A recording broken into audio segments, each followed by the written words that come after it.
sekarang kita akan belajar soal Fetch API. Fetch ini adalah API yang memungkinkan kita untuk bikin request ke server dan juga nerima responnya. Kalau lu pernah pakai jQuery itu dia punya Ajax ya. Nah itu sama aja tujuannya. Atau yang lain kayak Axios. Itu juga sama tujuannya. Yang memungkinkan kita untuk bikin request ke server dan juga nerima respon dari server tersebut. Begitu. Yang beda ya dari interface-nya ya jelas. Kalau Fetch kan begini, jQuery Ajax ya beda lagi, Axios juga beda lagi gitu. Tapi tujuannya sama. Juga kalau Fetch ini adalah web APIs atau browser APIs, di mana kalau kita mau pakai Fetch itu dia udah ada secara global functionnya di browser. Jadi kalau lu buka konsol, lu ketik Fetch itu ada. Gitu. Nah kalau pakai Ajax itu nggak ada karena Ajax itu kan bagian dari jQuery. Gitu. Jadi kalau lo mau pakai Ajax ya lu harus install dulu jQuery-nya. Begitu juga dengan HTTP client JavaScript lainnya kayak Axios. Ya lu harus install dulu tuh si Axios ya, baru bisa pakai functionnya. Gitu. Nah kalau Fetch kan udah ada secara global. Jadi itu bedanya ya.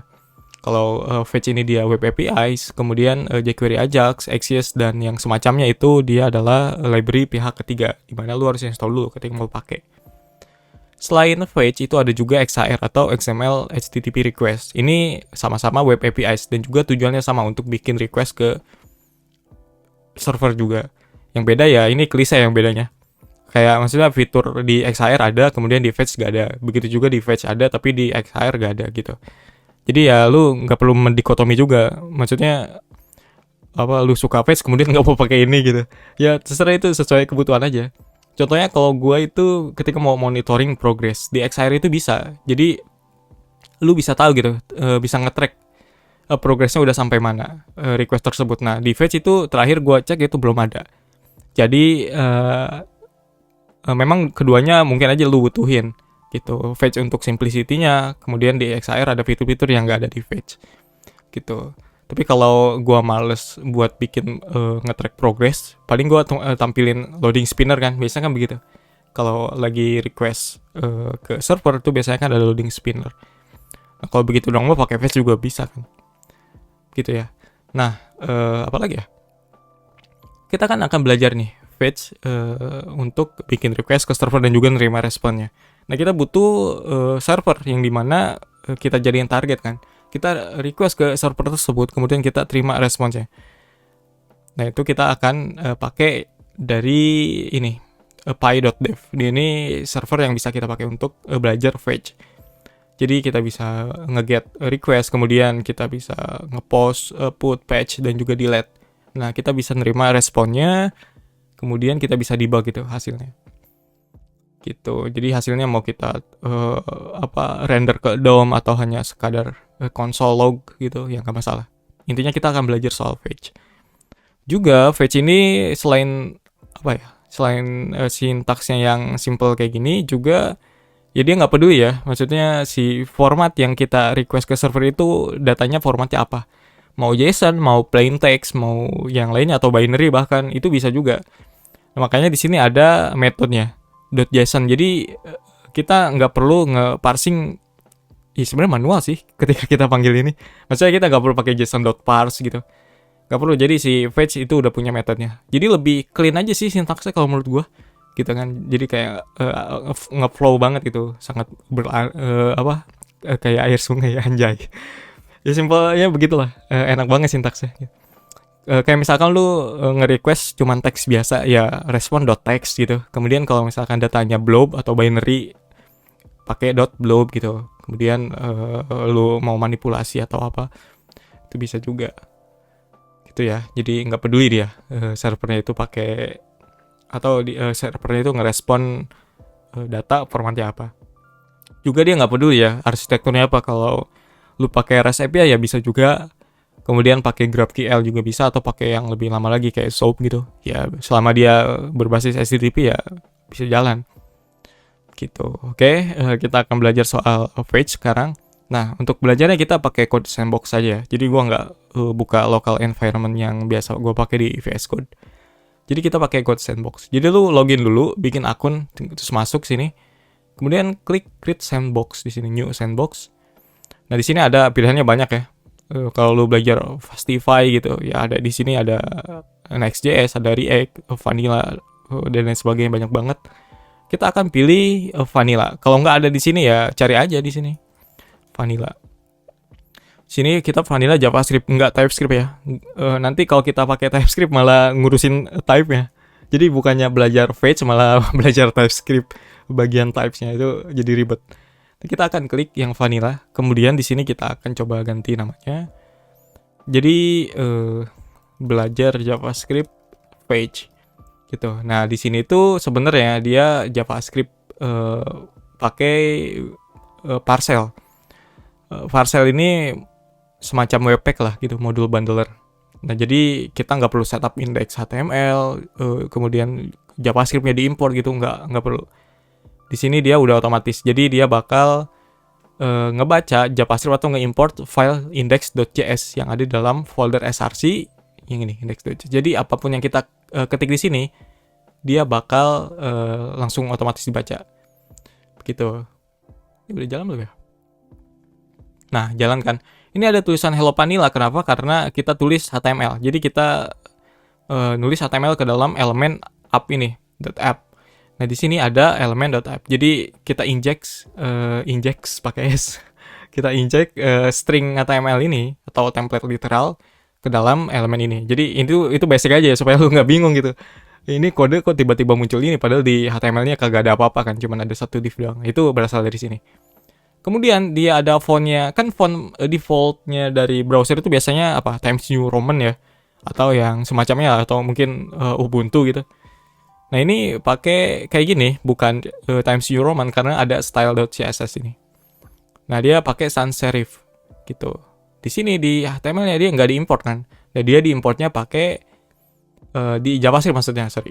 Jadi dia ngimport file CSS-nya melalui kode JavaScript ini. Lah, kok bisa? Padahal kan nggak bisa harusnya. Nah, itu makanya ada hal semacam parcel ini.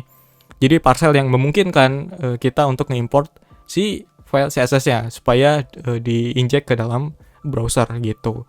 Kayak webpack lah, kalau di webpack kan ada apa? Style loader, ada CSS loader segala macam kayak gitu. Jadi itu hal-hal yang setara gitu. Jadi itu kenapa kita bisa pakai atau import CSS karena ada parcel. Itu basic aja supaya lu nggak bingung. Nah, kita nanti akan ngodingnya di file ini. Jadi kita bisa hapus ini sebenarnya. Gitu. Kemudian kita bisa bikin console log di sini. Hello. Kita save. Nah, di sini ada konsolnya juga. Jadi lu nggak perlu buka browser konsol sebenarnya, karena si Code Sandbox ini dia udah punya konsol sendiri. Nah, di sini ada tulisan hello. Tapi kalau lu nggak puas, bisa juga buka aja konsolnya. Juga muncul nanti di sini. Kemudian di sini ada tombol reload. Tungguin. Nah, dia muncul. Hello. Nah, di sini nanti setupnya kayak gini. Gua bakal buka network di sini karena di Code Sandbox gua nggak nemu network di sini di mana. Kayaknya nggak ada juga ya. Nah, di sini kita pakai browser DevTools-nya untuk buka network. Kemudian konsolnya itu kita pakai yang si Code Sandbox punya. Kemudian di sini kita bisa hide ya. Anjir, nggak bisa lagi. Pakai ini Command B. Nah, nggak tahu gue kalau di Windows pakai apa, Control B kali. Kalau di Mac itu pakai CMD plus B kayak gitu, karena dia nggak bisa di manual kayak gini. Oke, kalau belum kelihatan nih, kelihatan nggak ya? Gue zoom ya, segini dah, udah kelihatan ya segini. Oke, jadi setupnya kayak gini. Kita akan mulai belajar fetch sekarang, oke?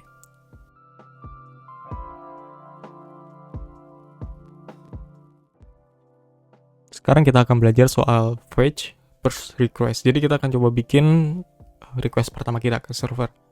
Kita akan pakai servernya py.dev ini. Jadi py.dev ini berasal dari HTTP. Nah, gue tahu ini dari si HTTP ini. Dia pakai py.dev untuk contoh requestnya. Kita pernah bahas HTTP, seingat gue ya. Nah, sekarang kita akan coba bikin first request. Untuk bikin request di fetch itu ya begini aja sebenarnya. Ketik aja endpoint ya, mau kemana, atau URL target kita mau kemana, kita ketik di sini py.dev/get. Ini URL yang mau kita tuju.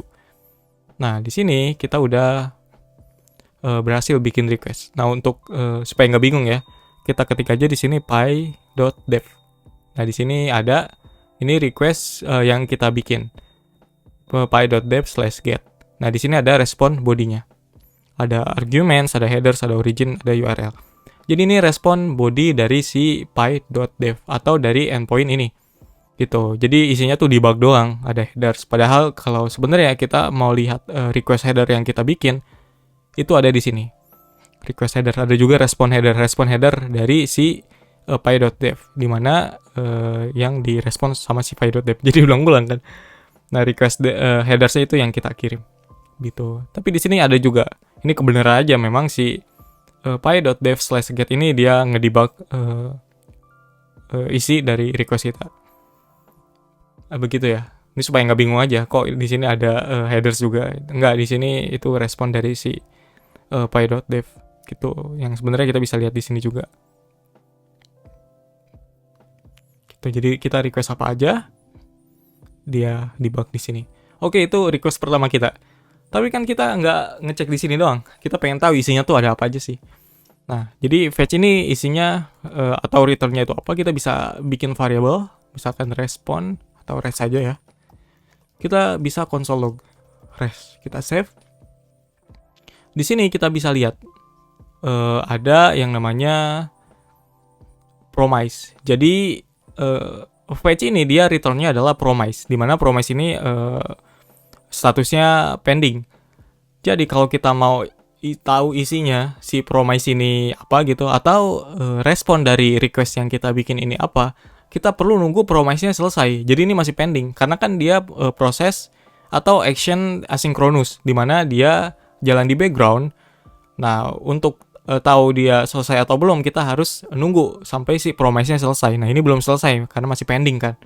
Karena kita nge-log atau nge-console log return dari fetch itu immediately. Jadi sesegera mungkin kita konsol, yang dimana ya dia baru aja dieksekusi, ya maka hasilnya masih pending. Nah, sekarang pertanyaan gimana supaya tahu nih proses fetch-nya ini atau proses asinkronusnya itu atau proses promise-nya ini selesai atau belum dari si fetch ini itu gimana? Nah, kita perlu pakai .then di akhir kayak gini. .then. Nah, di sini kita bisa supply function, di mana function ini akan dieksekusi setelah proses promise-nya itu selesai. Nah, kita bisa pakai function di sini. Kemudian kita bikin console log selesai, misalkan kita save. Nah, dia selesai. Jadi ketika ini request-nya selesai, karena kan kita pakai fetch ya, kita kan nge-request ke URL ini atau ke endpoint ini. Nah, ketika si prosesnya udah selesai dia, kemudian dia bakal ngeksekusi function ini, yang dimana ada isi dari kode console log. Jadi dia bakal ngeksekusi kode ini setelah proses fetch-nya selesai. Makanya di sini ada tulisannya selesai karena dia ada console log di sini, gitu. Nah, selesai di sini artinya dia mau status code HTTP-nya itu 200, 500, 400, 422 atau yang lainnya, dia tetap dieksekusi. Jadi walaupun 500 nih, dia tetap dieksekusi. Mau 404 tetap dieksekusi gitu. Jadi terlepas HTTP code-nya berapa, dia tetap dieksekusi gitu. Nah, sekarang kita pengen tahu nih, respon ini isinya ada apa aja sih? Nah, dari respon itu kita bisa bikin logic dan segala macam. Untuk tahu, kita bisa supply argumen di sini. Res. Kita ketik res di sini. Nah, dia muncul, dia ada respon interface-nya di sini. Isinya ada clone, ada array buffer, ada blob, ada form data, ada JSON, ada text, kemudian ada type-nya, URL, dan lain sebagainya. Di sini juga ada status. Nah, di sini status dari respon servernya. Respon servernya dia ngasih status berapa nih? 200 kah, 400, 422 atau yang lainnya. Kita bisa lihat di sini. Di sini juga ada OK. OK ini adalah status dari si request-nya. Ini kan ada status code ya. Jadi di sini dia itu dibilangnya? Responnya antara 200 sampai 299 atau di luar dari itu. Jadi kalau si status code-nya itu 200 sampai 299, maka dia dianggap oke atau oke-nya itu true. Jadi kalau di luar dari 200 sampai 299, maka oke-nya false. Di antara itu ya dia bakal true. Jadi kalau ada respon servernya itu 422, 400, 500, 404 atau yang lainnya, dia bakal false gitu, dianggap nggak sukses lah requestnya gitu, tapi tetap selesai kan dianggapnya gitu ya. Dan itu bisa kita jadiin logic. Nah, oke, ini yang biasa gue pakai buat ngecek bahwa si requestnya itu berhasil atau enggak. Nah, kalau gagal kan biasanya gue tampilin toast atau alert dan lain sebagainya gitu. Nah, kemudian di sini kan JSON ya datanya. Nah, di sini nggak ada JSON nih. Mana? Nggak ada data yang kita lihat di sini. Kini kita bisa lihat karena pakai toolsnya si Firefox ini kan. Nah, untuk tahu atau untuk ngambil datanya, kita return di sini. Return lagi. Kayak gini. res.json untuk ngeparsing responnya karena dia JSON. Nah, kalau lo bingung kenapa harus di return lagi. Nih, kalau kita mau ambil datanya langsung kayak gini, respon, misalkan res.json, kita save. Nah, dia hasilnya promise lagi. Nih, biar nggak bingung, gue clear dulu ya. Kemudian kita coba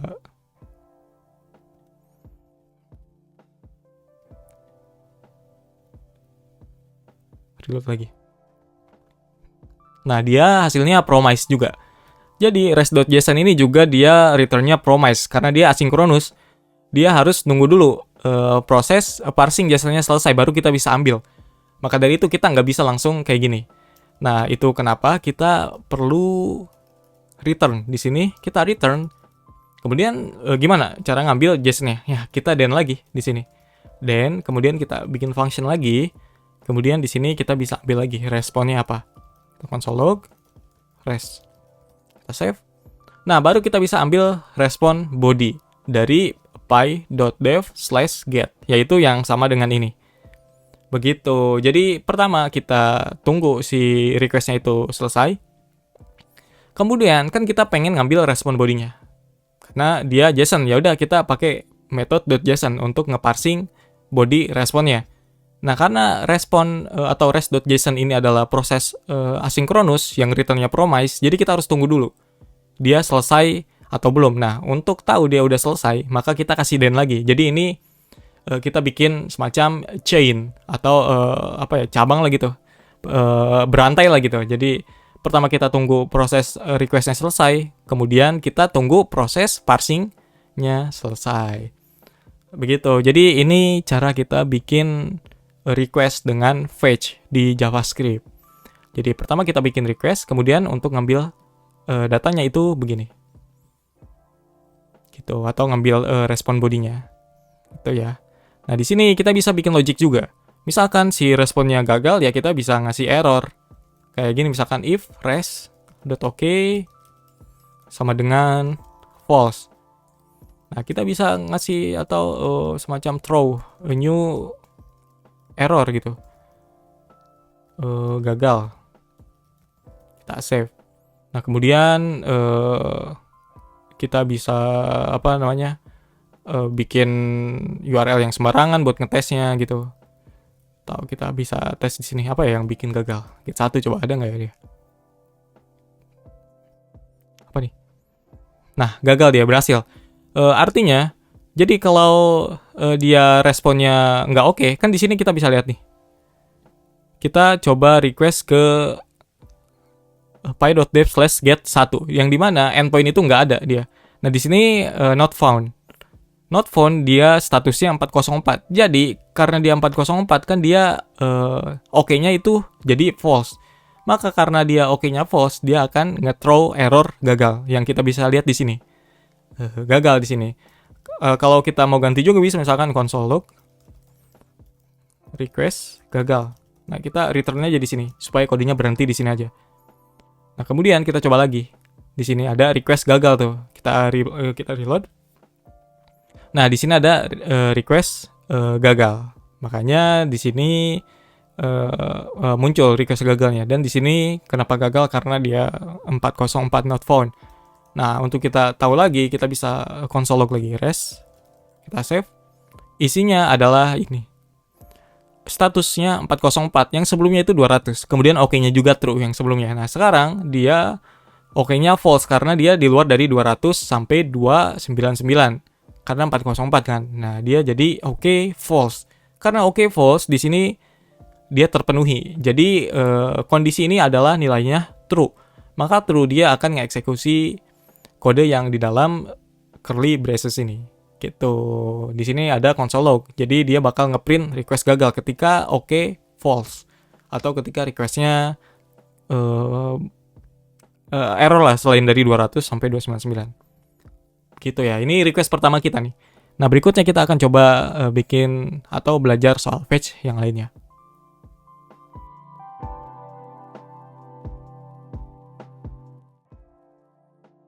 Sebelumnya kita udah bikin satu request ini ya.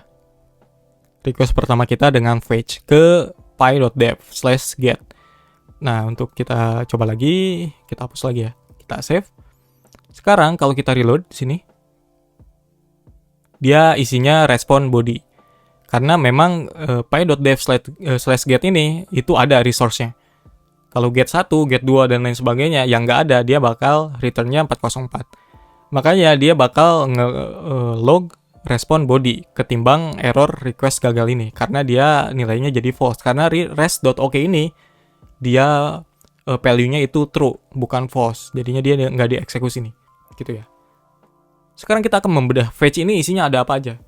Fetch ini adalah function global di JavaScript karena dia termasuk ke web APIs. Jadi kita nggak perlu install apapun untuk pakai fetch karena dia web APIs. Sama kayak XAR dan juga web APIs lainnya kayak DOM atau yang lainnya.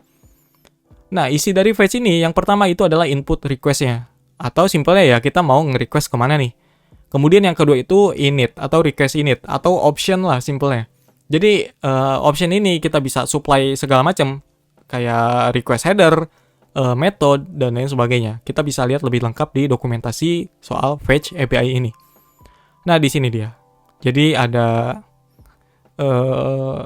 option object. Ada method kan, ada method, ada mode, ada no course, ada same origin.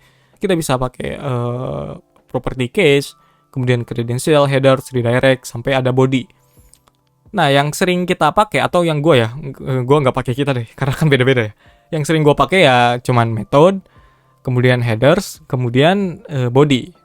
Yang sering ya, bukan berarti yang lainnya nggak gue pakai, jarang-jarang aja. Ada kasus-kasus tertentu gue pakai gitu. Body ini biasanya gue pakai atau memang kita pakai ini untuk ngirim body request. Kayak misalkan lu mau ngirim form hasil dari inputan user, mau dikirim ke API atau ke REST API server. Nah, kita kirimnya lewat body. Gitu. Nah, kalau misalkan formatnya JSON, kita harus stringify dulu karena kan datanya itu biasanya JavaScript object. Yang dimana nggak sama dengan JSON. JavaScript object dengan JSON itu beda. Kalau JavaScript object itu ya objek literal, bener-bener objek, sedangkan JSON itu ya dia sebenarnya string aja. Kemudian kita bisa pakai JSON sebagai objek di JavaScript karena ada function semacam json.parse gitu. Kemudian kalau kita kirim JavaScript object ke REST API misalkan pengen formatnya JSON, nah kita perlu stringify karena memang JSON itu basicnya adalah string aja. Kalau kita kirim objek literal ke HTTP atau ke server, ke API server gitu lewat HTTP, kemudian tanpa di JSON stringify dia bakal nggak bisa atau bakal jadi bentuk tulisan objek-objek aja gitu. Biasanya kayak gini deh. Koreksi kalau gue salah ya. Seingat gue begini. Bentuknya jadi objek-objek gini lah, semacam ini gitu. Ketika lu nggak stringify, karena memang nggak bisa dikirim. Itu beda, itu makanya beda kan JSON dan JavaScript object. Walaupun ya JSON itu JavaScript object notation ya, tapi bukan berarti dia adalah JavaScript object literal, itu beda. Gitu, itu pelajaran basic lah soal JSON dan JavaScript object literal ya. Kemudian kalau lu mau selain get, requestnya itu bisa supply method. Di sini kita bisa pakai post, put, delete atau yang lainnya kayak page gitu. Kemudian juga yang lain ada headers. Ini biasa dipakai ya kalau misalkan lu mau nge-supply data apa.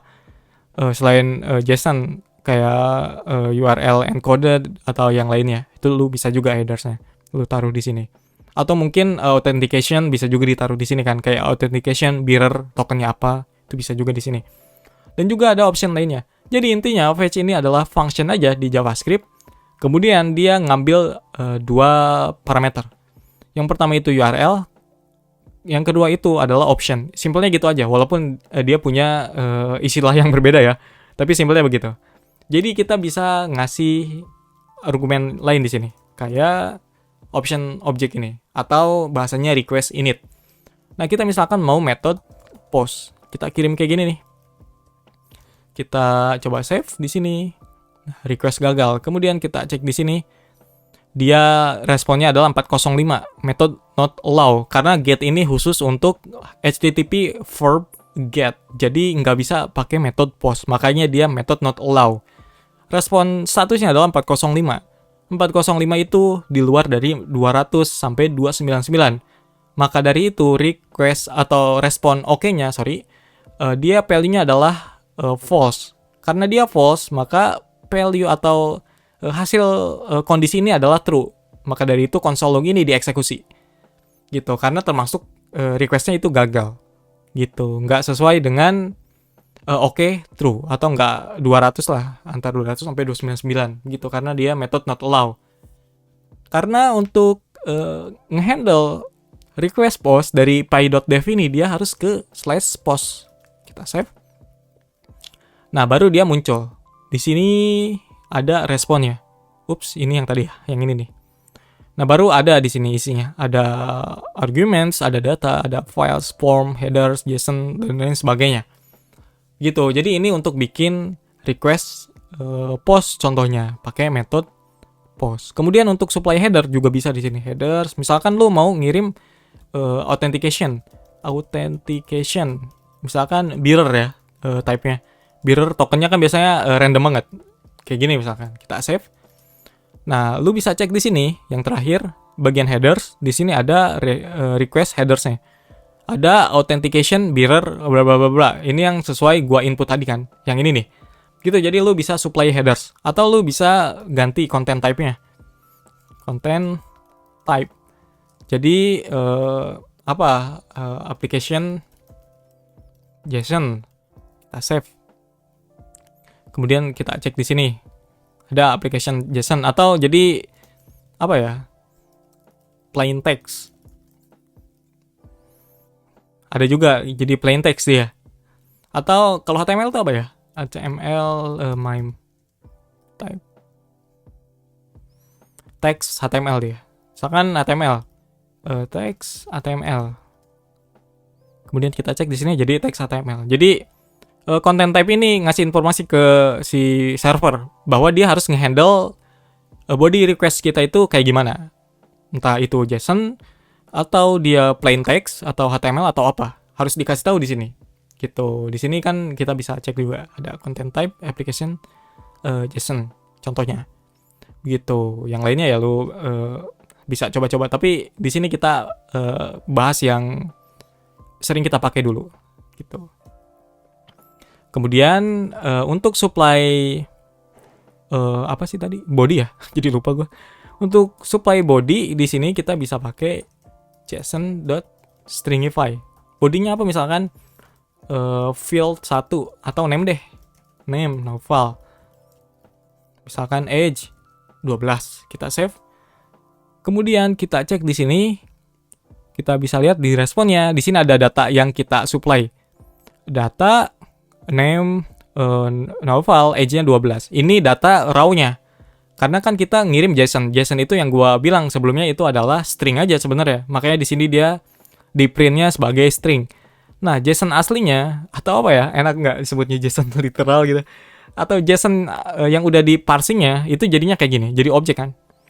Itu kayak gini. Name novel age 12. Artinya kita berhasil ngirim body request ke servernya si py.dev/post karena dia ngedebug hasilnya di sini. Begitu headersnya ya ini ya. Ada dia di sini. Mana tadi? Nah, inilah yang kita supply di sini. Ada content type juga text.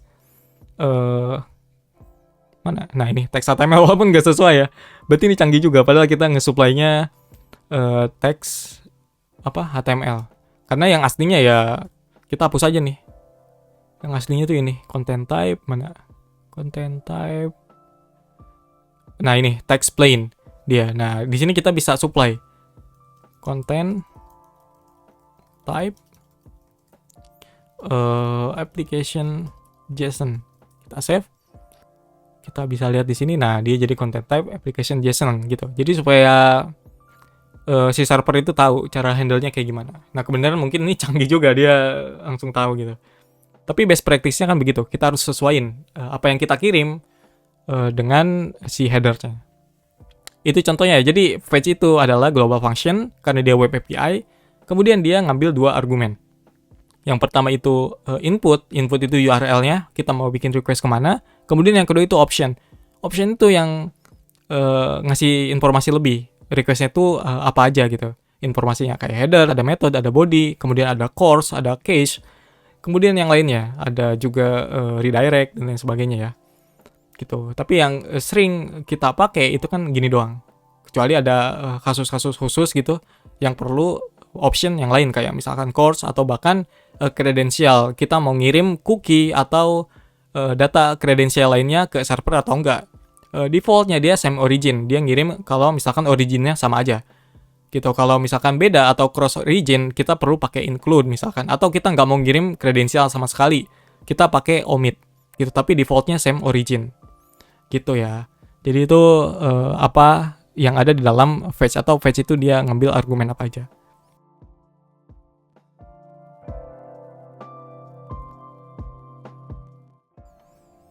Sebelumnya kita udah belajar soal fetch ini adalah function yang nerima 2 argumen. Pertama, input URL, kedua itu option object, yang kedua itu optional. Selain itu, fetch ini adalah function yang return-nya promise. Nah, promise ini ada 3 keadaan. Pertama itu pending, kedua itu fully valid, ketiga itu rejected. Pending itu ketika promise-nya baru dieksekusi atau lagi jalan. Kedua itu fully valid ketika promise-nya itu sukses atau berhasil. Ketiga itu ketika promise-nya error lah. Atau ya reject dia. Gitu. Nah itu kenapa sebelumnya kita pakai fetch dibarengi dengan then. Then itu cara kita untuk ngehandle ketika promise-nya fully valid atau sukses atau berhasil. Nah untuk ngehandle ketika promise-nya gagal itu kita pakai catch nanti. Ada lagi. Begitu ya. Nah uniknya di fetch ini adalah ketika si HTTP request-nya itu statusnya 400, 500, atau berapapun, dia bakal tetap masuk ke fully valid. Promise-nya yang fully valid, walaupun request ke servernya sebenarnya itu adalah gagal. Kayak 404 kan gagal sebenarnya ya. 500 gagal juga. 401, 422 atau selain 200 sampai 299 itu kan dianggapnya gagal. Ya kan? Request ke servernya. Tapi di dalam fetch itu bakal dianggap fully valid di dalam promise-nya. Nah, artinya kita bisa menghandle sendiri error dari request ke servernya gitu. Itu ya, jadi bedain. Promise-nya itu dia fully valid atau sukses, tapi error request ke servernya yang gagal. Begitu. Jadi promise di dalam fetch ini dia tetap nganggap itu sukses. Itulah intinya. Nah, sekarang kita akan coba handle atau belajar ngehandle error dari promise di dalam API fetch ini dengan catch. Gitu ya. Nah, penjelasan promise di sini ini agak kontekstual ya. Karena memang agak tricky menurut gua ngejelasin promise chain ini. Karena nanti kita pakai fetch itu return-nya promise. Kemudian kita ngehandle atau nyoba parsing respon body jadi JSON itu juga return-nya promise. Itu kan jadi ada beberapa promise. Itu promise chain tuh namanya. Dan ngehandle promise chain ini yang menurut gua ribet. Dan mungkin aja penjelasannya bakal kontekstual. Khusus penjelasannya itu untuk kode yang gua tulis. Untuk konteks lain bakal ya mungkin aja beda gitu penjelasan soal promise-nya. Gitu ya. Nah, lu bisa pelajari soal promise lebih lanjut lagi di halaman dokumentasinya MDN ini. Begini ya. Begitu ya harusnya. Begitu ya. Bukan begini. Oke, sekarang kita coba bikin request lagi. Page py.dev/get. Seperti biasa kita pakai then. Kemudian kita bikin res. Kemudian kayak gini ya.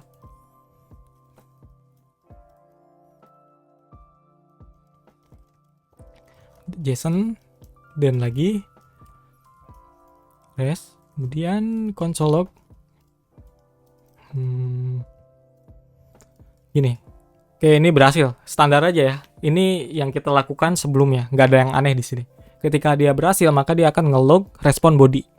Tapi kalau dia error, ini kan error nih. Di sini 404. Tuh. Nah, responnya adalah HTML bukan JSON. Yang ini berhasil, dia responnya JSON. Di sini dia 404. Errornya atau respon bodinya adalah not found. HTML. Di sini error. Kalau lu cek di sini problem, di sini ada error. Dia nggak masuk ke log ya. Dia masuknya ke problem. Dia error nih, ada error. unexpected character at line 1, column 1 of the JSON data. Jadi simpelnya dia itu mencoba nge-parsing HTML jadi JSON. Ya tentu gagal, bener kan? Kenapa bisa begitu? Karena kita tulis di sini res.json. Artinya dia coba ngambil respon body dari request ini jadi JSON. Gitu. Jadi parsing nih respon bodinya jadi JSON dong, pakai res.json ini. Begitu. Nah, makanya di sini gagal. Begitu ya. Lu bisa simulasikan error ini pakai json.parse. Lu copy nih HTML-nya, buka tab baru, buka console browser, bikin variabel namanya HTML, pakai template literal. Di sini lu enter, kemudian pakai json.parse HTML kayak gini. Errornya sama persis. Kayak gini. Bener kan? Nah, begitu. Jadi under the hood sebenarnya res.json ini dia pakai JSON parse juga, makanya errornya kan sama gitu. Jadi simpelnya dia kayak gini simulasinya.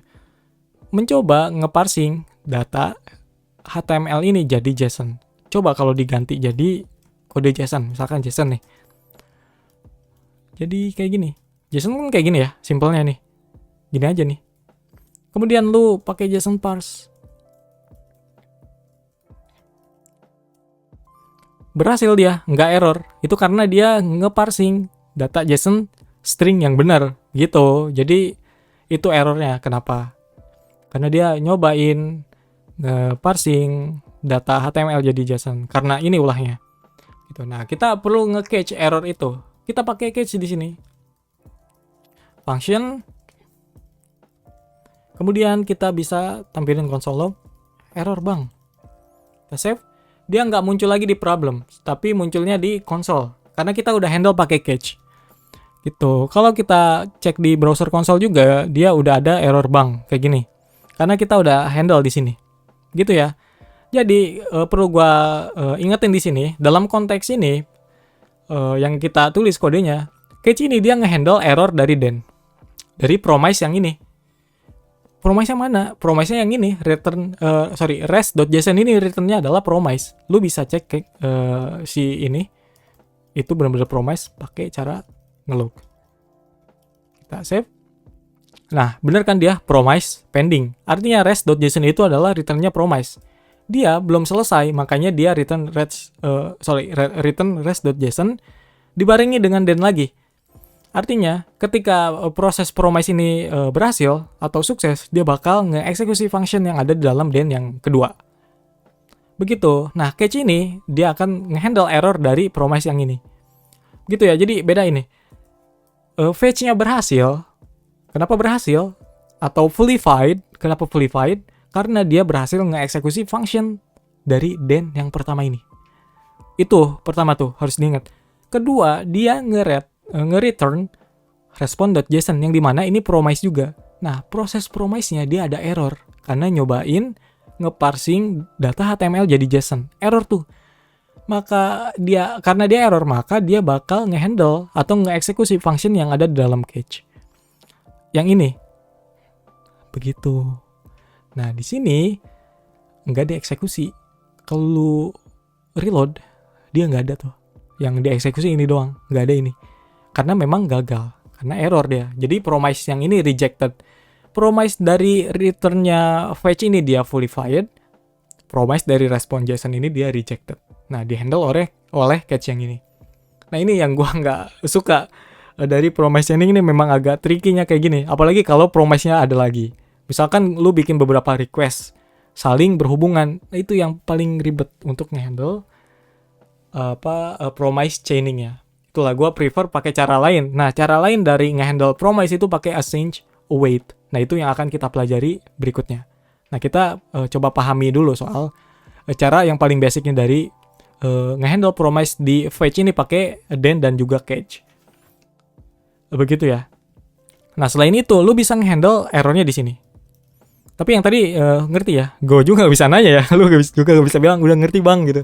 Gak bisa juga. Karena bukan live. Nah, di sini selain itu kita bisa nge-handle errornya di sini kan. res.ok. Jadi ketika request-nya itu dia atau respon oke-nya itu dia false, maka kita bisa return sesuatu. Throw misalkan, throw new error. Hello, aku error. Nah, di sini dia tetap coba kita reload lagi ya. Mana sih? Kita reload. Nah, dia tetap error bang atau ngelog ini atau ngeksekusi function ini. Artinya catch tetap dieksekusi. Kenapa? Karena kita nge-return atau nge-throw new exception sebenarnya. Jadi error exception. Jadi ketika ada error exception di dalam ini, dia bakal nge-catch juga di sini. Begitu. Beda lagi kalau kita return string biasa. Karena kan bukan error, string biasa. Walaupun tulisannya error ya. Kayak misalkan gini. Gua hapus nih ya. Walaupun tulisannya error kayak gini. Tetap aja dia bukan exception. Jadi bukan error exception, tapi dia error text biasa yang bukan error lah. Jadi dia dianggapnya berhasil. Maka dari itu dia bakal ngeeksekusi ini. Bukan catch, karena kan dia nggak error, bukan exception. Begitu. Jadi supaya nggak bingung kita kasih gini aja, sukses, res. Nah di sini error bang. Kita reload di sini. Yang muncul di sini adalah sukses. Yang ini berarti kan, walaupun ini jadi ambigu ya, karena res ini adalah value-nya dari sini, return dari sini. Gitu, jadi ini karena nggak ada error, maka dia bakal ngeksekusi then. Yang kedua ini.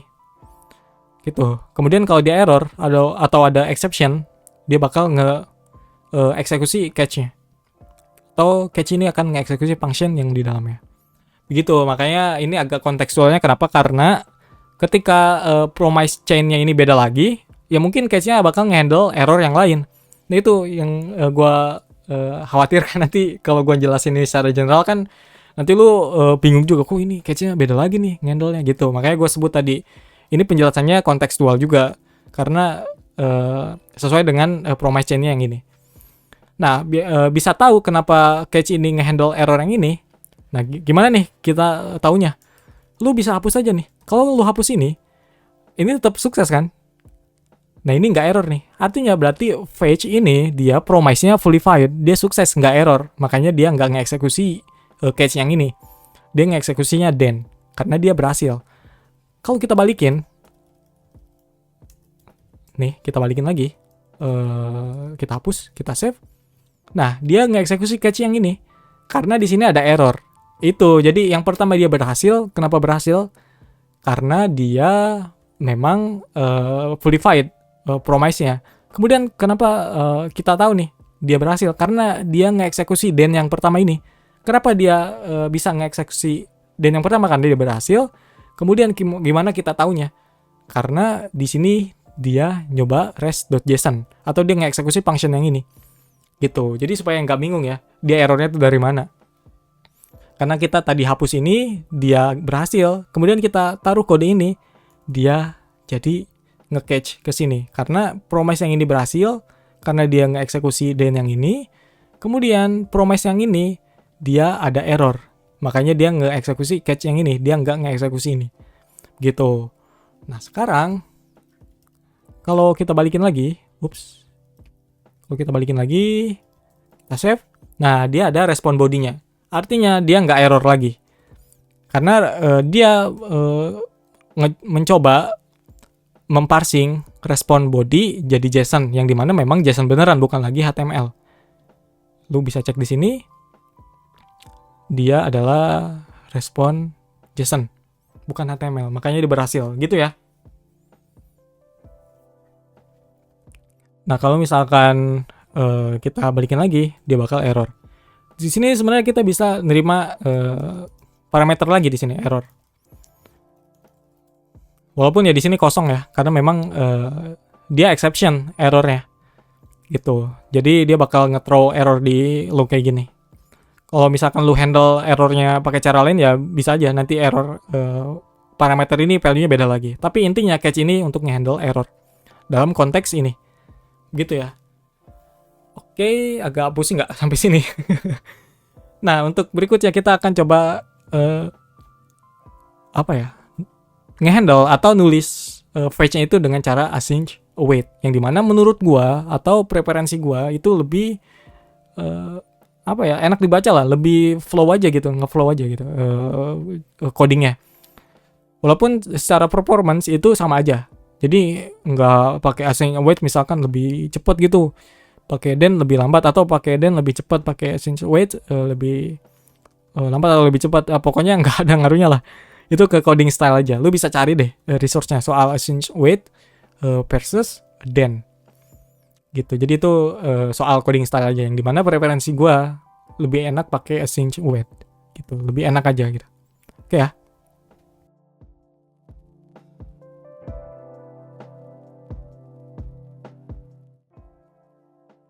Sekarang kita akan coba nulis fetch dengan style accentuate. Seperti yang gue bilang sebelumnya, kalau kita pakai accentuate itu lebih enak aja. Coding style-nya lebih clean, kemudian bisa menghindari promise chain, yang menurut gue pribadi itu lebih ribet untuk ngatur chain-nya. Kemudian untuk nulis accentuate itu simple banget. Pertama kita bikin satu regular JavaScript function, tapi diawali dengan keyword async.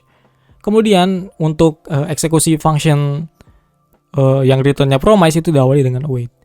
Jadi accentuate ini tidak terikat dengan fetch ya. Jadi jangan seolah-olah gitu, karena fetch maka atau hanya fetch yang bisa pakai accentuate. Enggak. Jadi JavaScript regular function yang dia return-nya promise juga bisa yang lain gitu. Entah itu custom action yang lu bikin untuk melakukan sesuatu hal, kemudian return-nya promise, ya lu bisa juga pakai accentuate. Jadi bukan hanya fetch gitu, takutnya nanti salah paham.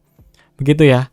Di sini contohnya ada regular function yang return-nya promise, kemudian resolve-nya ketika timeout-nya udah 2 detik. Jadi kalau lu run di sini, dia pertama calling, kemudian resolve. Resolve-nya itu nunggu dulu 2 detik. Kenapa 2 detik? Karena di sini timeout-nya 2 detik. Baru dia muncul log, atau baru dia ngeeksekusi kode di bawah await-nya. Tapi yang calling itu dia tanpa nunggu 2 detik pun langsung muncul, karena memang dia tidak termasuk atau tidak ditaruh di bawah await. Jadi ketika ada await di dalam body function asynchronous ini, itu kode execution-nya di pause di baris tersebut. Jadi kan ini function async ya. Kemudian di sini ada await. Di atasnya kan belum ada await, baru ada di sini. Nah, di sini tetap jalan kayak biasa nih sampai sini. Makanya kan dia muncul tuh calling. Nah, karena di sini di line sebelah sini ada proses await untuk nunggu proses promise-nya resolve, maka dia di pause. Seberapa lama? Tergantung promise-nya itu resolve-nya berapa lama. Contohnya di sini 2 detik, karena ini contoh aja 2 detik gitu. Maka selama 2 detik di pause, baru kode execution-nya lanjut ke bawah. Jadi di pause, dijeda lah gitu. Nah, kalau dalam kasus fetch, karena memang promise-nya itu resolve-nya nggak tentu, kan tergantung network ya. Tergantung koneksi internetnya. Bisa 2 detik, 3 detik, atau bahkan bisa lebih cepat. Nah, jadi baru tuh ketika request-nya selesai, maka promise-nya resolve. Baru kode di bawahnya bakal dieksekusi. Gitu, jadi tergantung kalau dalam kasus fetch. Tergantung koneksi internetnya. Baru dia selesai. Begitu ya. Nah, sekarang kita akan coba tulis kodenya.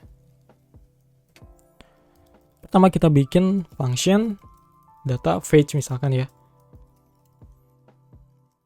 Nah, di sini kita tulis res await, kemudian fetch, kita bikin request ke pydef get. Kemudian di sini kita console log res, kita execute functionnya, kita save. Nah, hasilnya kayak gini. Gua agak kecilin ya ini. Nah, ini hasilnya kayak sebelumnya ya. Ini standar lah. Cuman penulisannya kita pakai async await. Jadi lebih clean kalau begini. Di sini kita dapat respon interface atau respon objeknya. Kayak sebelumnya kan ada JSON, ada teks, ada OK, ada status dan lain sebagainya. Nah, sekarang kita perlu ngeparsing body-nya. Kita ambil body responnya. Gimana caranya? Bikin lagi di sini JSON, kemudian di sini await, kemudian res.json misalkan. Nah, kita ambil, kita log JSON-nya. Nah, muncul tuh. Kita reload lagi biar clear. Nah, di sini muncul sesuai dengan body response yang ada di sini. Sama kan? Nah, jadi hasilnya sama kayak sebelumnya, cuman penulisan kodenya yang berbeda. Begitu, dan yang seperti ini menurut gue lebih clear daripada pakai then. Tapi ini balik lagi ke preferensi lu pribadi gitu. Mungkin lu suka pakai then, pakai catch gitu. ketimbang pakai async await, ya nggak masalah. Tapi ini alternatifnya aja untuk menghandle result dari promise. Kemudian untuk ngehandle promise rejection itu gimana? Contohnya gini. Ini bakal munculin error yang sama kayak sebelumnya, yaitu unexpected character at line bla bla bla. Ini artinya kode ini itu kan dia mencoba untuk ngeparsing body response jadi JSON, sedangkan body response-nya adalah HTML. Jadi dia nge-parsing HTML jadi JSON, tentu bakal error. Nah, dia bakal muncul error kayak gini. Sebelumnya kita pakai catch untuk handle promise rejection-nya. Ketika ada error di promise tersebut, pakai catch. Nah, di sini juga sama. Kita bisa pakai catch. Tinggal begini aja. Function console log error atau gagal parsing bang. Kita hapus supaya nggak ambigu ya. Nah, di sini muncul gagal parsing bang. Gitu. Jadi sama-sama kita bisa pakai catch di sini. Tinggal pakai .catch. Jadi ketika pakai await kita juga bisa pakai catch untuk handle promise rejection. Kalau promise result-nya kan itu langsung otomatis di bawah kodenya itu bakal dieksekusi. Nah, untuk promise rejection-nya kita bisa pakai catch. Selain itu kita juga bisa pakai try block. Jadi misalkan lu nggak suka nih kayak gini, ya nggak masalah. Kita bisa pakai try JSON catch gagal pasting lagi nih. Wih. Gini. Save. Kita reload sekarang. Kok confirm ya gua? Konsol dong. Kita konsol ya. Kita reload lagi biar clear. Nah, dia bakal ngeeksekusi log yang ini karena dia termasuk ke dalam block catch. Karena di sini ada error kan. Dia coba cara bacanya simpelnya gini. Dia mencoba ngeparsing respon body jadi JSON, ternyata error, maka dia bakal dilempar ke catch. Yang bawahnya itu tidak dieksekusi. Gitu. Nah, kalau seandainya berhasil kayak gini, nah yang muncul di log itu yang ini. Jadi ini yang dieksekusi ketimbang yang ini. Karena nggak ada error kan. Karena promise-nya ya udah resolve dia. Di sini nggak bakal dieksekusi karena berhasil. Begitu, jadi untuk nge-handle promise rejection di dalam await atau dalam konteks await ini atau async await itu kita bisa pakai pakai catch maksudnya, atau pakai try block kayak gini. Nah, selain itu kita balikin lagi. Kalau gua biasanya nggak pakai cara gitu. Gua coba handle di awal. Jadi gimana caranya? Kan kalau pakai cara tadi itu keadaannya apapun, mau error atau enggak, itu dia bakal ngeeksekusi kode ini kan. Jadi nggak peduli tuh await yang pertama ini responnya apa, dia tetap bakal dieksekusi kode bawahnya. Entah itu pakai try block atau pakai catch. Gitu kan. Dia tetap bakal dieksekusi. Nah, kalau gua biasanya ngehandle-nya di atasnya gitu. Jadi dicegah. Gimana caranya? Ketika request-nya error, itu jangan ngeeksekusi kode di bawahnya. Nah, maka dari itu kita pakai logic di sini. Apabila respon OK-nya itu false, maka kita return aja console log misalkan.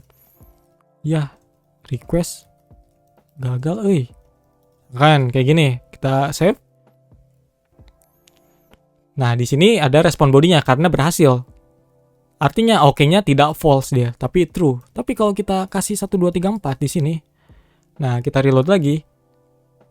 Muncul di sini ya request gagal. Artinya kode di bawahnya dia enggak dieksekusi. Sampai sini. Kenapa? Karena di sini ada return. Di dalam function JavaScript ketika ada return ya udah berarti memang akhir dari function tersebut itu. Kode di bawahnya enggak bakal dieksekusi lagi. Tidak dijangkau oleh function tersebut. Makanya di sini ada return. Begitu. Jadi di sini dicegah di awal. Ketika request-nya tidak oke atau oke-nya false, maka jangan diterusin nih, jangan sampai di parse. Jangan sampai di parse si respon bodinya karena bakal error. Gitu. Makanya dicegah pakai return. Nih, kalau nggak pakai return, dia bakal muncul lognya, tapi errornya juga muncul. Tuh, nih gue reload ya. Pertama dia muncul lognya, kedua dia muncul error ini juga karena di sini nggak diakhiri. Gitu, jadi dia ngasih logic doang. Jadi kalau misalkan requestnya gagal, dia tampilin log doang, tapi tidak diakhiri. kode executionnya di dalam function tersebut. Gitu. Jadi dia bakal lanjut aja ke bawah. Tetap nyoba parsing. Nah, kalau kita pakai return, ya udah, dia nggak bakal diterusin tuh, nggak ada error. Sampai sini doang. Oke, sampai sini udah ya. Semoga paham. Jadi secara penulisan async wait itu ya berbeda, tapi secara performance yang gue baca itu yang nggak ada bedanya. Jadi ini ngaruhnya ke coding style aja. Misalkan lu nggak suka promise chain atau lebih suka pakai ini karena clear, ya udah pakai aja. Karena gue juga memang lebih sering pakai async wait gitu. Oke ya.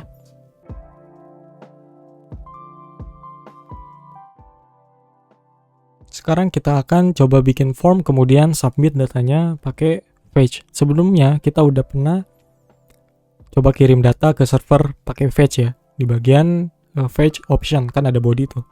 Lewat situ sebenarnya. Nah, sekarang kita akan coba ambil datanya dari form. Sebelum itu kita pergi ke index.html dulu. Kemudian di sini kita coba bikin formnya ya.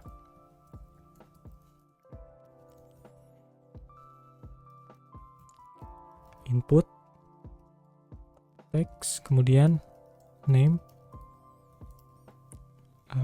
adalah di sini aja, satu aja ya, gak usah banyak-banyak deh. Type, submit, kemudian kirim. Dan kita kasih ID form aja gini biar enak akses di JavaScript-nya. Oke, di sini kita tunggu muncul gak? Udah ada ya. Nah, sekarang kita bikin satu event handler ya. Bikin variable dulu deh. Document.get element by id form.add event listener, submit function, kita akses eventnya add.prevent default, kita console dulu, works, kita save. Jadi kita coba handle ketika formnya itu submit. Kita tes novel misalkan, kita kirim. Nah, dia muncul works di sini. Dan si formnya itu tidak reload atau halamannya tidak reload karena kita prevent default. Jadi mencegah si form ini berperilaku secara default, yaitu yang ngirim data formnya itu nge-reload halaman, pergi ke form actionnya di mana, yang defaultnya itu halaman tersebut. Nah, di sini kita cegah supaya nggak reload dia, nggak kemana-mana lah intinya gitu. Nah, sekarang kita perlu ngambil data namanya ini. Yang ini ya. Nah, untuk ngambil data namanya, kita bisa pakai query selector sebenarnya. Di sini kita name form.querySelector name dot value. Name, kita save. Kalau kita ketik di sini novel, define sih. Oke, tunggu ya. Form query selector name.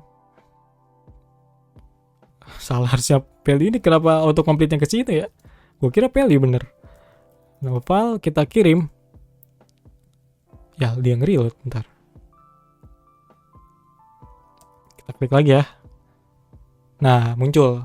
Ribet banget buat munculin tuh. Nah ya, sekarang dia muncul data nama yang kita input di formnya.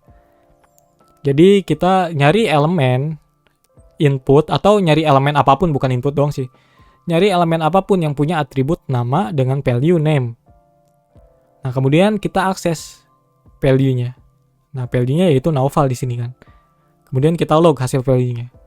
Jadi kita store dulu nih ke dalam variable name, kemudian kita akses variable name. Jadi variable name ini value-nya sesuai dengan apa yang kita input di sini.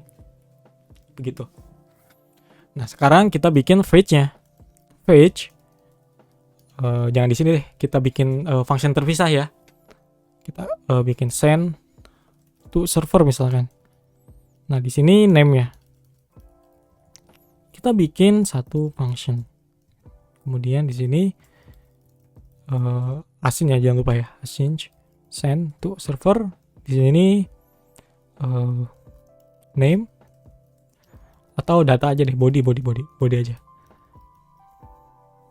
Atau data ya. Ngasih nama ribet juga ya. Const respond await page, kita kirim ke py.dev/post sini. Nah, di sini kita perlu supply option karena metodenya itu post. Kan defaultnya get. Juga kita mau ngirim body. Nah, bodinya mau kirim pakai JSON. Kita stringify, kemudian di sini datanya. Jadi datanya ini kita stringify. Tapi di sini belum objek ya. Nanti kita ganti lagi. Kemudian di sini kita coba console log dulu. Nah, di sini jangan lupa kayak gini. Jadi kita kirim namanya sebagai objek.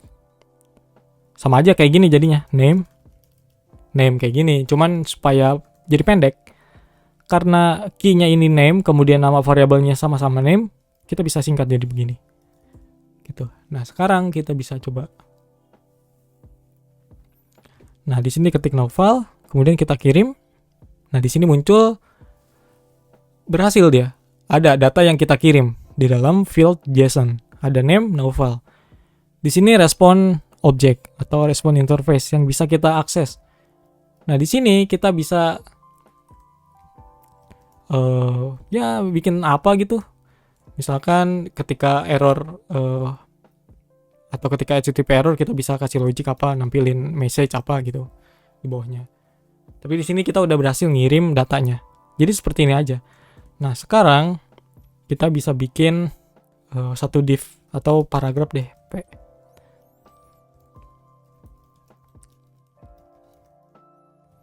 Input nama.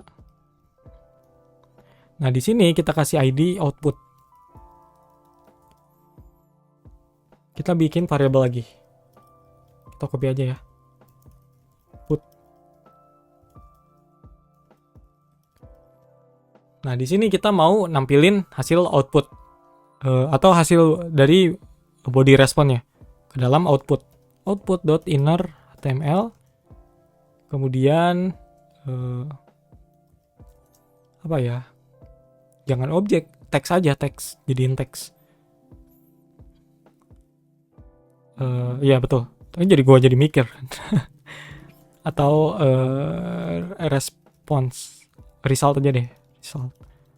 Nah, di sini kita bikin result await. Kita print sebagai teks aja, jangan JSON. Nah, kita save. Input nama nih defaultnya. Nah, sekarang kita ketik no file, kita kirim. Nah, dia responnya di print ke dalam paragraf. Atau kita mau jadiin JSON juga bisa. JSON, kemudian kita mau akses bagian JSON-nya doang. Juga bisa. Misalkan jadinya begini. Nama Anda _2, kita akses result.json.name. Kita save. Kita akses field JSON, kemudian kita akses name-nya. Gitu. Yang ada dalam variabel result, yang dimana result ini hasilnya JSON atau value-nya JSON dari respon body. Kita ketik nama di sini. Nah, muncul dia sesuai dengan nama yang kita input. Kemudian untuk bikin progress bar misalkan, kita tinggal tulis aja di sini output, misalkan loading aja ya biar gampang. Output inner HTML sending aja, sending. Nah, kita reload biar ini nggak ada error ya. No file. Kayak gini. Jadi simple, pakai fetch untuk ngirim data ke server. Yang datanya itu diambil dari form. Ini satu aja, kalau datanya banyak ya lu ikutin aja. Mungkin ada cara lainnya kayak misalnya pakai serialize. Kalau di jQuery ada juga tuh serialize. Tapi ya basicnya kayak gini. Gitu. Nah, selain post, lu juga bisa pakai put. Ya, yang lain aja. Kayak misalkan direct juga bisa, put juga bisa. Kita save di sini. Kita ketik no file. Nah, di sini bentar. Oh, belum, sorry. Kita kasih put di sini. Nah, kita reload. kita ketik novel. Nah, sama aja. Cuman di sini put bukan post gitu. Jadi metodenya bisa post, get, put, delete atau yang lainnya. Sesuai dengan kebutuhan lu. Gitu ya. Nah, kita bisa handle error juga. Jadi seandainya ada error, kita bisa handle. Misalkan res-nya tidak oke. Ya kita kasih aja return output.inner.html gagal ngirim. Nah, untuk simulasinya kita bisa bikin acak-acak. Kan dia pasti 404 ya. Error gitu.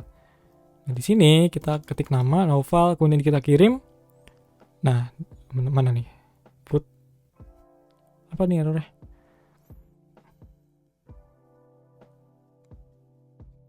Gak kelihatan, sorry. Gak jelas ya? Oh, ini internet nih, masalah internet. Kita reload lagi. Novel, kemudian kita kirim. Oke, kita coba pakai post ya. Kita save. Ketik nama novel. Bisa. Kalau kita pakai 123. Nah, bisa berarti. Yang tadi entah kalau put itu kayaknya dianya course error dia. Entah kalau put dia ada course-nya atau apa. Tapi itu masalah si servernya. Tapi caranya benar kayak gini. Jadi kalau kita mau handle ketika ngirim data dari form ke server pakai fetch, itu sama aja kayak sebelumnya ketika kita ngambil data di metode get gitu kan. Cek aja statusnya berapa, atau kalau nggak mau status yang simple cek aja dia oke atau enggak. Kalau nggak oke kan berarti gagal. Nah, kemudian kita tampilin aja mau message, mau toast atau apapun itu. Yang penting kita bisa handle gitu. Jadi di sini ketika requestnya gagal atau tidak oke, dia bakal berhenti di sini. Kalau dia berhasil, kode ini bakal diabaikan. Yang ini maksudnya ini bakal di-ignore, lanjut ke bawahnya. Yang dimana bakal parsing body response jadi JSON, kemudian ditampilin namanya. Oke, begitu ya untuk handle form. Kemudian kirim datanya pakai fetch.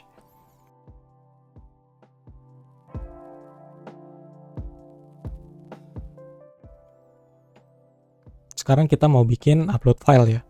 Jadi dari form kita pilih filenya, kemudian dikirim pakai fetch.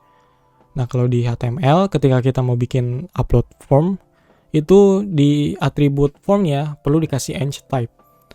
Nah, kemudian kita set value-nya jadi multi-part form data, karena encode ini yang mengizinkan kita untuk upload file ke server. Entah servernya pakai PHP atau pakai bahasa pemrograman yang lain. Tapi tetap di HTML-nya, di formnya itu kita perlu set jadi multi-part form data encode type-nya. Gitu. Nah, kemudian kalau nggak pakai itu, ya dia nggak bakal kirim. File itu nggak bakal kekirim. Karena dia default-nya kan application ini nih. Terlalu panjang ya kalau gue sebutin. Nah, selain itu, kalau kita sebelumnya itu kan kirim data pakai fetch, bodinya kita kirim sebagai JSON kan. Makanya kita pakai JSON stringify. Nah, kalau file itu kita kirimnya nggak bisa pakai JSON stringify karena memang bukan JSON kan. Header-nya aja kan udah multi-part form data. Masa bodinya JSON string? Kan itu nggak nyambung. Maka dari itu kita pakai form data objects. Nah, ini dia. Jadi kita nanti bikinnya kayak gini. Pertama kita init dulu. Nah, kita append form data, append di sini file, di sini file objeknya yang kita terima dari form input file. Kayak gini nih cara ngambilnya. Persis kayak gini. Jadi kayak gitu. Nah, sekarang kita akan coba bikin kayak gitu. Karena kalau teori aja kan mungkin pusing ya. Kita langsung aja coba bikin. Nah, teksnya pertama kita ganti jadi file. Ups. Jadi file, kemudian namanya juga jadi image aja deh biar nggak bingung ya. Ini jadi image. Kemudian di sini kita ubah jadi image. Kemudian di sini ganti jadi image. Nah, di sini bukan value melainkan files kayak gini. Di sini ganti jadi image. Nah, kemudian di sini kita komen dulu semuanya. Nah, habis itu kita console log data, kita save. Habis itu coba kita upload, kita kirim. Nah, di sini isinya file list. Jadi semacam array lah, cuman interface-nya beda, bukan array. Sama kayak node list gitu. Cuman di sini file list. Nah, di dalam file di sini ada satu elemen di index 0, yaitu interface dari file. Ini dimana representasi dari file yang kita pilih, yaitu stisla.png. Jadi file objeknya ini. Nah, file objek ini yang kita perlu kirim ke server. Nah, di sini cuma ada 0 kan, karena memang kita bisa menyeleksi beberapa file sekaligus. Karena kita cuma pilih satu, maka di sini cuma ada satu elemen aja di index 0. Nah, karena kita mau ngirim satu file aja, maka dari itu kita pilih index 0. Jadi, kita pilih satu file objek aja yang ada di dalam file list. Begitu. Nah, sekarang kalau kita kirim lagi, atau kita upload lagi, kita kirim, nah cuma ada satu file objek. Ini dia file objek yang akan kita kirim ke server melalui form data object. Nah, form data object ini kita perlu init dulu. Pertama, kita bikin form data variable.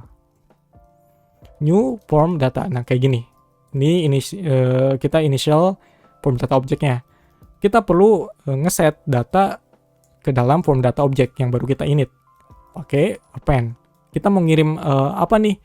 Kan di sini pakai key value pairs, sama kayak ini JSON kan ada key value pairs juga kan. Ada key-nya apa? Value-nya apa, kayak key-nya name misalkan, value-nya Naufal, key-nya age, value-nya 12 misalkan. Nah, di sini kan key-nya kita mau ngirim image. Kita set jadi image. Nah, value-nya itu kita set data.image. Karena data ini objek yang kita kirim dari sini kan. Yang isinya ada image doang satu. Atau kalau terlalu ribet, karena kita cuma punya satu ini, nggak perlu dikasih jadi objek. Kita kirim aja image. Gini, send image, send to server maksudnya. Nah, kita ganti datanya jadi image aja. Hapus ini, tanpa harus akses objek. Nah, kayak gini nih. Nah, kemudian kita uncomment yang ini. Kemudian juga di sini kita ganti jadi post. Nah, di sini ganti lagi. Jangan JSON stringify karena bukan JSON.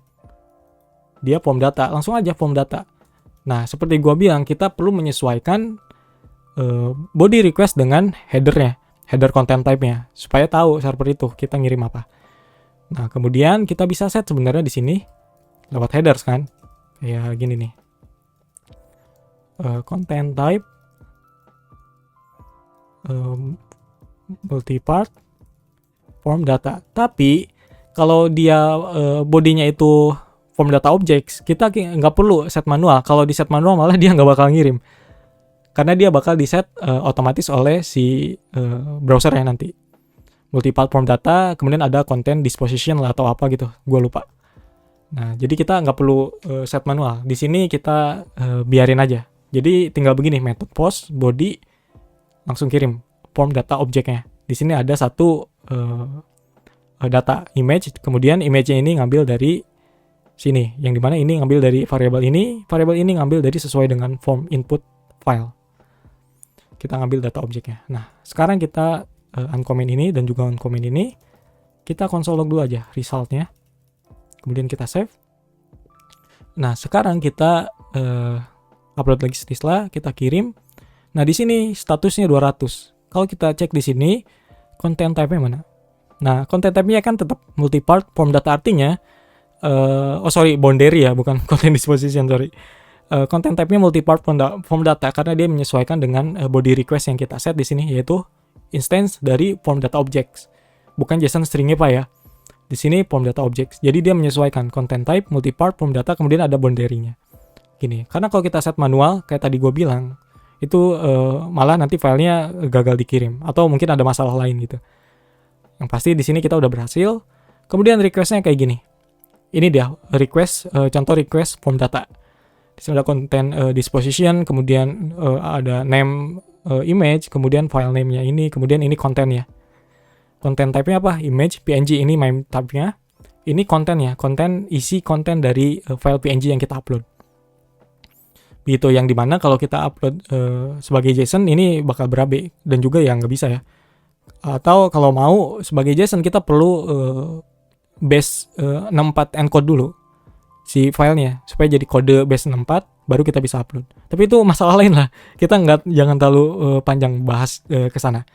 Kita bahas bagian yang ini dulu. Gitu. Nah, sekarang kita udah berhasil upload file. Di sini ada responnya. Nah, responsnya itu udah benar. Karena kita upload file dalam key image, di sini udah tuh image. Di sini otomatis oleh si servernya py.dev ini. Dia nge-encode. Dia jadi file PNG kayak gini. Atau jadi memang file PNG ya, atau jadi base64 lah ini kodenya. Jadi kalau kita buka di browser kayak gini dia bakal muncul logonya. Karena dia udah di-encode. Nah, jadi kalau misalkan lu mau kirim filenya itu tanpa harus pakai multi-part form data atau sebagai apa nih? Tadi apa? JSON, kemudian lu JSON stringify, itu bisa aja, tapi lu harus encode semacam kayak gini. Si filenya itu harus di-encode jadi base64. Baru lu bisa upload. Gitu. Nah, alternatif lainnya lu bisa pakai multi-part form data. Kemudian pakai bantuan form data objects sebagai bodinya. Begitu, ini kita udah berhasil ambil atau kita udah berhasil upload ya. Karena kalau kita bahas lagi ke yang lain itu bakal manjang. Yang tadi soal base64 itu soal application JSON, kemudian kita uploadnya sebagai encode base64 itu terlalu jauh. Jadi kita bahas yang ini aja. Nah, di sini udah berhasil ya. Sekarang kita akan coba tampilin ke sini. Semoga bisa ya. Kita tampilin img, src kayak gini, kemudian di sini kita pakai template literal. Kan di sini kita pakai template literal ya. Jadi kita bisa pakai curly braces kayak gini untuk nge-assign nge-assign variable maksudnya. Result, kemudian files, terus di sini image. Kita save. Nah, sekarang kita reload biar bersih. Kita ganti jadi upload ding. Atau mengunduh deh, mengupload apa? Mengunggah ya. Mengunggah. Nggak enak, uploading aja deh. Oke, kita balik ke sini, kita ganti jadi upload file. Kita save. Oke, kita coba pilih lagi Stisla, kemudian kita kirim. Nah, muncul tuh logonya, tapi kegedean ya. Oke, kita bisa kecilin. WDTH 40. Width-nya 40, kita kirim lagi. Oke, udah muncul. Atau kita mau upload logo Gojek. Bisa juga. Nah, muncul. Jadi kita udah berhasil bikin upload file, form, pakai fetch untuk ngirim datanya. Begitu ya, jadi untuk upload file kita bisa pakai form data. Kemudian urusan lain kayak ngirim datanya lewat JSON gitu, itu udah pembahasan yang lain, itu terlalu jauh. Dan kita juga udah berhasil bikin form, kemudian datanya diambil, lalu dikirim pakai fetch juga. Oke, udah sampai sini aja ya. Kalau kasus lain terlalu advance lah, ini basic aja, biar terlalu panjang. Juga ini gue udah capek bikin ini. Karena lagi puasa juga ya. Gitu. Oke, kalau ada pertanyaan silakan ditanyain aja ya di komentar. Kemudian kalau ada saran atau ada koreksi silakan di komentar juga. Mungkin penjelasannya agak panjang juga atau mungkin agak kurang jelas, bisa diulang atau bahkan ditanyain lagi. Juga sorry kalau agak belibet ya. Memang itu udah biasa, lalu harusnya udah terbiasa kalau gue belibet. Biar nggak jadi halangan dalam kita belajar.